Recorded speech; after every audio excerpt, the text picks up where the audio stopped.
तो आदाब, नमस्कार, गुड इवनिंग, सत श्री अकाल। एक बार फिर आप तमाम लोगों का स्वागत है क्राइम तक की कहानी के इस एपिसोड में। उम्मीद है पूरी फैमिली अच्छी होगी।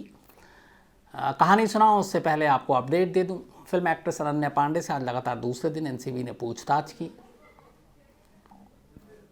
26 तारीख का इंतजार है जब जमानत पे सुनवाई होगी। और कहानी सुनाऊं उससे पहले एक बड़ी अफसोसनाक कहानी राजस्थान से भी है। एक गांव की महिला, उसकी एक लाश मिलती है खेत में, और जो भी कातिल, चोर, जो भी आप कहें, उस महिला ने अपने पैरों में चांदी के शायद पाजेब पहन रखे थे और उसे लूटने के लिए उस महिला के पंजे काट डाले। बाद में पता चला उस महिला के शरीर पर चाकुओं के 15 घाव थे। तो इस बेदर्दी से मारा एक लूटपाट के लिए। कुछ हज़ार रुपए की शायद कीमत होगी उस पाजेब की, लेकिन जिस तरीके से ये जुर्म हुआ, इंसानियत शर्मसार हो गई। उसको लेके पूरे गांव के लोगों का गुस्सा था, लॉ एंड ऑर्डर को लेकर। फिर पुलिस भी हरकत में आई, कोशिश कर रही है कातिल को पकड़ने की। अब आज की कहानी पर आते हैं। ओडिशा आमतौर पर बड़ा शांत राज्य है, सब कुछ वहाँ ठीक ठाक चलता रहता है। पिछले कुछ दिनों से गुस्से में है और उसकी वजह वहाँ से आई एक खबर है।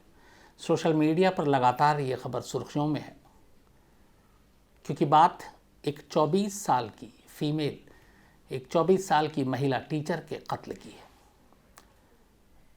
बहुत ही अजीब व गरीब कहानी है और इस पूरी कहानी में ओडिशा पुलिस को लेकर भी बड़े सवाल उठ रहे हैं। जिस शख्स के ऊपर शक था कि यही मुजरिम है, तब तक ये पता नहीं था कि उस टीचर का कत्ल हो गया, तो ये कहा नहीं जा सकता था कि ये कातिल है, लेकिन मुजरिम है।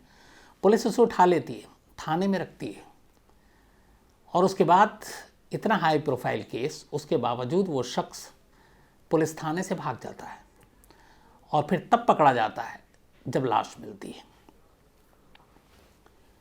इस कहानी में बातें ये भी हो रही है कि एक बहुत बड़े सेक्स रैकेट से जुड़ी हुई कहानी है। स्कूल या स्कूल के बाहर गर्ल्स हॉस्टल, इसमें कई मंत्रियों के नाम आ रहे हैं। ख़ासतौर पर उड़ीसा के जो होम मिनिस्टर हैं दिव्य शंकर मिश्रा, इनके इस्तीफे की मांग हो रही है, इनकी गिरफ्तारी की मांग हो रही है, क्योंकि जो मेन कल्प्रिट है उसके साथ इनकी गहरी दोस्ती है, नज़दीकी है। कई फंक्शन में स्कूल में ये गए हैं, बल्कि और भी कई मंत्री और नेता हैं जो इस स्कूल के फंक्शन में गए। उस शख्स के फंक्शन में उसके साथ स्टेज शेयर किया, जो इस वक्त एक कातिल के तौर पर पुलिस के शिकंजे में है। कहानी की शुरुआत 8 अक्टूबर को होती है। 8 अक्टूबर को 24 साल की एक लड़की, जिसका नाम ममिता मेहर है, उसके पास एक फ़ोन आता है। फ़ोन जिस स्कूल में ये टीचर थी, सनशाइन इंग्लिश मीडियम स्कूल, उसी स्कूल के मैनेजिंग कमेटी के प्रेसिडेंट, जिसका नाम है गोविंदा साहू, उसका फ़ोन था। वो ममिता से मिलने के लिए कहता है और बोलता है कि मुझे कुछ काम है, तुम मुझसे मिलो। ममिता जो है वो बालंगीर एक जगह है उड़ीसा में, और उसी के एक तुरिकेला तहसील है, वहाँ रहती थी। और ये जो स्कूल था ये कालाहांडी ज़िले के महालिंग इलाके में है, सनशाइन इंग्लिश मीडियम स्कूल, जहाँ पे ये पढ़ाती थी। तो 8 तारीख को उससे कहा गया कि आप हमसे मिलो, और वो जो जगह जहाँ पे बुलाया गया था वो एक जगह थी जहाँ पे चंदो तारा की जगह पर उसको कहा गया कि तुम पहुँच जाओ। ममिता एक बस पकड़ती है अपने घर से और चंदो तारा पहुँचती है, बस से उतरती है। बस से उतरने के बाद वहाँ पे एक कार में गोविंदा साहू उसका इंतज़ार कर रहा था। वो उसके साथ कार में बैठती है, चली जाती है। इसके बाद दोपहर से शाम हो जाती है, शाम से रात, ममिता गायब। अब घर वाले उसके मोबाइल पे लगातार फ़ोन कर रहे हैं, मोबाइल स्विच ऑफ। घर वाले बड़ा परेशान, इधर उधर ढूंढा, कहीं नहीं मिले। जब उस दिन कहीं सुराग नहीं मिला, अगले दिन घर वालों ने जाकर पुलिस में रिपोर्ट लिखाई कि उनकी एक 24 साल की बेटी है, वो गायब है। उन्होंने बाकायदा शक जताया कि एक सनशाइन स्कूल के जो मैनेजिंग कमेटी के प्रेसिडेंट हैं, उन्होंने उसे बुलाया था, क्योंकि वो घर में बता कर गई थी, और उसके बाद से वो गायब है। अब जो गोविंदा साहू, एक कद्दावर आदमी, स्कूल का मैनेजिंग प्रेसिडेंट, सत्ता के गलियारे में उठना बैठना, बड़े बड़े मंत्रियों से जान पहचान, स्टेट के होम मिनिस्टर से दोस्ती, तो ऐसे लोगों पे पुलिस भी आसानी से हाथ नहीं रखती। घर वालों ने कंप्लेंट में बाकायदा नाम लिखा साहू का कि हमें शक है कि उसकी गुमशुदगी के पीछे इसी का हाथ है, लेकिन फिर भी पुलिस कुछ की नहीं। अब जैसे जैसे वक्त बीता तो फिर घर वालों का गुस्सा बढ़ता गया। इस दौरान बाकी लोगों को खबर मिली, एक तरह से सोशल मीडिया पे भी इस गुमशुदगी की एक टीचर की खबर अब सुर्खियों में आने लगी। आखिरकार पुलिस दबाव में आई और पुलिस ने 13 अक्टूबर को गोविंदा साहू को बुलाया पूछताछ के लिए और उसको एक तरह से हिरासत में रखा। हिरासत में रखने के बाद उससे पूछताछ करने लगा। वो बताया कि हाँ, वो मेरे से मिलने आई थी, लेकिन उसके बाद मिलकर चली गई। उसके बाद से मैं कुछ नहीं जानता हूँ कि वो कहाँ गई और क्या हुआ। पुलिस लगातार पूछती रही, लेकिन वो कुछ नहीं बताया। अब इस दौरान में अब तक 1 हफ्ता से ऊपर हो चुका था। ममिता का कोई सुराग नहीं मिल रहा था, कहाँ चली गई, क्या हुआ, कोई जानकारी नहीं थी। इसी दौरान में 19 अक्टूबर को महालिंग इलाके में एक आंचलिक कॉलेज है, उसके कैंपस में एक नया स्टेडियम बन रहा था। तो उस स्टेडियम कॉम्प्लेक्स के लिए खुदाई का काम चल रहा था। कुछ मजदूर खुदाई कर रहे थे। अचानक खुदाई के दौरान उन्हें एक गड्ढा दिखाई दिया और उस गड्ढे के अंदर उन्हें एक महिला की आधी जली हुई लाश मिली। मजदूर पैनिक हो गए। उन्होंने फ़ौरन अपने सीनियर को बताया। उन लोगों ने पुलिस को कॉल किया। पुलिस मौके पे पहुंची। अब इस दौरान में ममिता मेहर की गुमशुदगी की खबर पूरे राज्य में फैल चुकी थी। सोशल मीडिया पर, ट्विटर पर ट्रेंड भी हो रहा था। तो जैसे ही उस लाश को देखा तो पहला शक यही हुआ कि ये ममिता मेहर की लाश है। पुलिस ने ममिता मेहर के माँ बाप को बुलाया। लाश के साथ कुछ चेन, पायल और पर्स बरामद हुआ जहाँ पे लाश गड्ढे में था। लेकिन लाश की हालत ऐसी नहीं थी कि उसके चेहरे की शिनाख्त की जा सके। ममिता के घर वाले आते हैं और लाश से बरामद इन चीज़ों को देखकर वो कहते हैं कि उनकी बेटी की लाश है, क्योंकि ये चेन, ये पर्स, ये पायल मेहर की थी। अब ये साफ हो गया कि मेहर जो पिछले 8 अक्टूबर से गायब थी, उसका कत्ल हो चुका और उसकी लाश मिली। लाश को उठाकर फॉरेंसिक और पोस्टमार्टम के लिए भेज दिया गया। ममिता के घर वालों के भी ब्लड सैंपल लिए गए ताकि कम से कम पुख्ता किया जा सके डीएनए के ज़रिए कि ममिता की ही लाश है। अब इस दौरान लाश मिलने के बाद एक और मुसीबत ये आई पुलिस के सामने कि अब सभी को गोविंदा साहू की याद आई। वैसे ही पुलिस की फजीहत हो रही थी, पुलिस कस्टडी से भाग चुका था।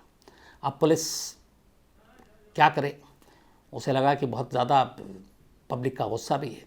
पुलिस ने अपनी पूरी ताकत झोंकी गोविंदा साहू को पकड़ने के लिए और आखिरकार लाश मिलने के कुछ घंटे के बाद ही अचानक, यहाँ से भी फिर शक होता है कि पुलिस अगर ठान ले तो सब कुछ कर सकती है और नहीं ठाने तो बहुत कुछ नहीं हो सकता है। तो इधर लाश मिली और प्रेशर बना पुलिस के ऊपर और लाश मिलने के सिर्फ कुछ घंटे के अंदर, जबकि वो 2-3 दिन से गायब था। बालंगीर ज़िले के ही एक बूढ़ीपदर इलाका है, गांव है, वहाँ के गन्ना के खेत में ये छुपा हुआ था। वहाँ से इसको पकड़ लेते हैं गोविंदा साहू को। इस दौरान में जब वो पुलिस कस्टडी से भागा था तब वहाँ के एसएसपी ने 3 पुलिस वालों को सस्पेंड भी कर दिया था। अब गोविंदा साहू पुलिस की हिरासत में, लाश ऑलरेडी ममिता मेहर की मिल चुकी है। अब सवाल ये था कि ये कत्ल किसने किया है, इसमें गोविंदा का क्या रोल है। अब पुलिस उससे पूरी पूछताछ करती है। इसके बाद ओडिशा के डीआईजी जो हैं वो एक प्रेस कॉन्फ्रेंस करते हैं और वो बताते हैं पूरी कहानी। उनका कहना था कि 8 अक्टूबर को जब उसने बुलाया, उसके बाद वो पहुंची बस से। इसके बाद गोविंदा साहू पहले से कार में मौजूद था और उसने बहुत पहले से प्लानिंग कर रखी थी कि ममिता मेहर का कत्ल करना है। उसने कार के अंदर ही शायद उसका गला घोटा। गला घोटने के बाद वो लाश को ले गया ऐसी महालिंग आंचलिक कॉलेज कैंपस में, जहाँ पे एक स्टेडियम के लिए कॉम्प्लेक्स का काम चल रहा था। वहाँ ले जाकर उसने लाश को जलाई पहले और जलाने के बाद वो 8 अक्टूबर की रात वापस लौट आया। 9 अक्टूबर को फिर ये गया, वहीं पे एक गड्ढा था जो पहले से इसने 6 अक्टूबर से ये ख़ास गड्ढे की भी निशानी कर ली थी। इसका मतलब था उसने पहले से ही तय कर रहा था कि कत्ल करना और कत्ल की प्लानिंग पहले से हो चुकी थी। तो 8 अक्टूबर को कत्ल करने, लाश को जलाने के बाद ये 9 अक्टूबर को दोबारा पहुंचते हैं और उस लाश को वहीं पे एक गड्ढे में दफना देते हैं और चले जाते हैं। लेकिन चूंकि फिर खुदाई हो रही थी तो गड्ढे से बाहर ये लाश निकल आती है और सारा पोल खुल जाता है। ओडिशा पुलिस का दावा है कि गोविंदा साहू ने जुर्म एक्सेप्ट कर लिया है कत्ल करने की बात। अब सवाल ये, कत्ल क्यों, इसके पीछे की वजह क्या थी? 2007 तक गोविंदा साहू एक आम किसान के तौर पे ही था, बहुत कुछ ना उसका नाम था ना कुछ पैसे थे। लेकिन 2007 में वो एजुकेशन के फील्ड में आता है, शिक्षा के क्षेत्र में आता है, और वो एक सनशाइन इंग्लिश मीडियम स्कूल खोलता है, और इस स्कूल के मैनेजमेंट कमेटी का प्रेसिडेंट भी वही होता है। स्कूल ठीक ठाक चल रहा था। इसी स्कूल में 2010 से 2012 के बीच ममिता मेहर ने दाखिला लिया। यहाँ से उसने 12th किया। 12th करने के बाद ममिता फिर कॉलेज चली गई, उसने ग्रेजुएशन किया। 2017 में ममिता ने ग्रेजुएशन किया, फिर उसको लगा कि अब उसे एक टीचर का जॉब करना चाहिए। 17 में ही उसने वापस इस सनशाइन इंग्लिश मीडियम, जहाँ वो एक स्टूडेंट थी, वहीं टीचर के लिए अप्लाई किया और उसको टीचर की नौकरी मिल गई। गोविंदा साहू से उसके ठीक ठाक रिलेशन थे। अब वो स्कूल में टीचर बन के आ गई, जिस स्कूल में वो पढ़ती थी, स्कूल में रहने लगी। थोड़े दिनों के बाद उसे उसी स्कूल के गर्ल्स हॉस्टल का वार्डन भी बना दिया गया, चूँकि खुद ममिता जो है वो उसी स्कूल के हॉस्टल में भी रहती थी, क्योंकि उसका घर वहाँ से दूर था, तो वो वहीं रहने लगी। इस दौरान में फिर 2020 आ गया, देश भर में कोरोना, लॉकडाउन हो गया, स्कूल कॉलेज बंद हो गए। ममिता वापस अपने घर लौट गई और घर पर ही रही लगभग 1 साल तक। 8 अक्टूबर को पहली बार गोविंदा साहू का उसके पास फ़ोन आया और उसने उसको मिलने के लिए बुलाया। साल भर के बाद वो पहली बार अपने स्कूल के इस मैनेजिंग कमेटी के प्रेसिडेंट से मिलने के लिए जा रही थी। घर वालों को उसने बताया था और वो फिर गई और हमेशा के लिए गायब हो गई। अब रीज़न क्या था? ममिता को कत्ल क्यों करना चाहता था गोविंदा साहू? 2 दिन पहले से उसने प्लानिंग कर रखी थी। तो इसकी वजह अभी जो उड़ीसा पुलिस है वो कई चीज़ें हैं, लेकिन उसने कहा कि अभी हम छानबीन और जांच कर रहे हैं, लेकिन 2-3 वजहें सामने आ रही हैं। पहली, स्कूल की कुछ महिलाओं का यौन शोषण करता था गोविंदा साहू, और ये बात ममिता मेहर को मालूम थी, और ममिता मेहर ने इसका विरोध किया। उसने कहा कि वो इसका खुलासा कर देगी। दूसरी खबर ये आ रही है कि उसी स्कूल की एक महिला के साथ गोविंदा साहू के रिश्ते थे, और इसको लेकर भी उसने आपत्ति जताई, ऑब्जेक्शन किया, जिसको लेकर गोविंदा साहू उससे नाराज़ था। तीसरी खबर ये आ रही है कि एक सेक्स रैकेट का हिस्सा है, और उस सेक्स रैकेट के बारे में शायद ममिता मेहर को बहुत कुछ मालूम था, और उसने गोविंदा साहू से कहा था कि वो इसका खुलासा करेगी और उसकी सच को उजागर कर देगी, और गोविंदा साहू इससे डर गया और उसे लगा कि ये कहीं मुंह ना खोल दे और वो फंस जाएगा, चूँकि बीच में स्कूल बंद रहा लॉकडाउन की वजह से। लेकिन जब स्कूल दोबारा से हालात ठीक होने लगे, स्कूल खुलने की बारी आ गई, तो कहते हैं कि शायद दोबारा ममिता ने उससे कहा था कि वो उसके सारे सच को उजागर कर देगी, और इसी के बाद उसने उसको हमेशा के लिए खामोश करने का फैसला किया। अब इस स्कूल के कई फंक्शन हुए, और उस फंक्शन में जो बातें उठकर आ रही हैं वो ये है कि तमाम बड़े ताकतवर लोग, नेताओं, मंत्रियों, इनके साथ इसके रिश्ते थे गोविंदा साहू के। तो क्या इन नेताओं को किसी तरह से वो खुश करने की कोशिश करता था? पुलिस इसकी जांच कर रही है। इसमें न सिर्फ होम मिनिस्टर, जो उसका ख़ास दोस्त, जो मैं आपको बताया, दिव्य शंकर मिश्रा, इसके अलावा वहाँ के दूसरे मंत्री भी स्कूल के कई कार्यक्रम में हिस्से लिए। इसमें कानून मंत्री प्रताप जेना, पर्यटन मंत्री ज्योति प्रकाश पणिग्रही और कई और पॉलिटिशियन हैं। तो अक्सर स्कूल के फंक्शन में ये लोग आया जाया करते थे। अब इसकी नज़दीकी को देखकर, और जो इशू है कि क्या ये सेक्स रैकेट का हिस्सा है, इसके पीछे की सच्चाई क्या है, इसको लेकर वहाँ के लोगों का गुस्सा है, और वो एक ही मांग कर रहे हैं कि सबसे पहले तो होम मिनिस्टर को इस मामले में इस्तीफ़ा देकर उनको कुर्सी से हटाया जाए और गिरफ्तार किया जाए, क्योंकि इस रैकेट में वो भी शामिल है। जिस तरीके से पुलिस लॉकअप से गोविंदा भागा, उसके पीछे भी कहा जा रहा है कि चूँकि होम मिनिस्ट्री के अंडर में ही सारे लॉ एंड ऑर्डर और पुलिस वाले आते हैं, तो कहीं ना कहीं वो मिली भगत है। तो इसको लेकर सबसे ज़्यादा इस वक्त जो आवाज़ उठ रही है, जो सबसे ज़्यादा लोग गुस्से में हैं, वो उड़ीसा के इस होम मिनिस्टर को लेकर है, दिव्य शंकर मिश्रा को लेकर है, और कहना है कि न सिर्फ इसको हटाना चाहिए बल्कि इसको गिरफ्तार भी किया जाना चाहिए। ट्विटर पर, बाकी जगह ममिता मेहर लगातार ट्रेंड कर रहा, बल्कि तो जस्टिस फॉर ममिता के नाम से एक मुहिम भी शुरू हो गई है पूरे उड़ीसा में। तब पुलिस की जांच में एग्जैक्ट क्या निकलता है, ये मैं आप तक ज़रूर इसका फॉलोअप पे नज़र रखूँगा और आपको बताऊँगा। और वहाँ 1-2 लोगों से आज भी मैंने बात करने की कोशिश की, उन्होंने कुछ वक्त मांगा है कि कहीं बिज़ी थे, तो जो भी अपडेट होगा मैं आपको दूंगा। लेकिन ये एक अफसोसनाक खबर थी। एक 24 साल की लड़की जिसने उसी स्कूल से पढ़ाई की, उसी स्कूल में टीचर बनकर आई और उसी स्कूल के मैनेजमेंट के जो हेड है, बल्कि एक तरह से स्कूल का मालिक है, वो उसी के कत्ल के इल्ज़ाम में इस वक्त पुलिस की हिरासत में है। तो ये कहानी थी ममिता मेहर की, उड़ीसा की। और इस कहानी के लिए ख़ास तौर पर कई लोगों के मेल आए थे और उनमें से एक थे सुमंता पटेल। इन्होंने भी कहा था कि इस कहानी को आप सुनाएं, कई दिन से कहा जा रहा था। इसके अलावा अविनाश पटनायक भी हैं, ये बालंगीर से ही हैं, उड़ीसा से, और इन्होंने भी कहा था कि इस कहानी को सुनाएं। तो और भी कई लोगों के मेल आए थे, मैं इस वक्त नाम भूल रहा हूँ। तो अब कुछ लोगों के मेल, इसमें एक समीर सावन है, बल्कि सारवन, और ये कंकाली टेम्पल है शायद, अगर मैं गलत नहीं बोल रहा हूँ, दरभंगा में, उसकी कहानी सुनना चाहते हैं तो मैं ज़रूर सुनाता हूँ। पदम सिंह है राव, और ये रेणुका शिंदे, और वो जो पुणे वाला शायद मामला, बच्चों को जो मार दिया करती थी, सीरियल किलर, ये मैं पदम सिंह जी कहानी सुना चुका हूँ। इसी क्राइम तक की कहानी की लिस्ट में आपको मिल जाएगी। इसके अलावा ऋतिक राव हैं और एक स्टोरी भेजी है इन्होंने, ये कहानी सुनना चाहते हैं। DPS वसंत कुंज में पढ़ते हैं, 12th क्लास में हैं। तो ऋतिक, पक्का तुम्हारी ख्वाहिश जल्दी पूरी करूँगा जो तुमने स्टोरी की फरमाइश की है। वेदांता भगवती हैं। इसके अलावा सुमंता पटेल हैं, जिनको बताया ना ममिता की कहानी सुनने के लिए कही थी। मोनू जोशी हैं और इन्होंने भी कुछ एक कहानी की फरमाइश की है। सलीम पटेल हैं, इन्होंने एक सुझाव दिया, उस पर ज़रूर अमल करेंगे, बल्कि सलीम पटेल साहब शायद मैंने आज ही से इस पर अमल किया है।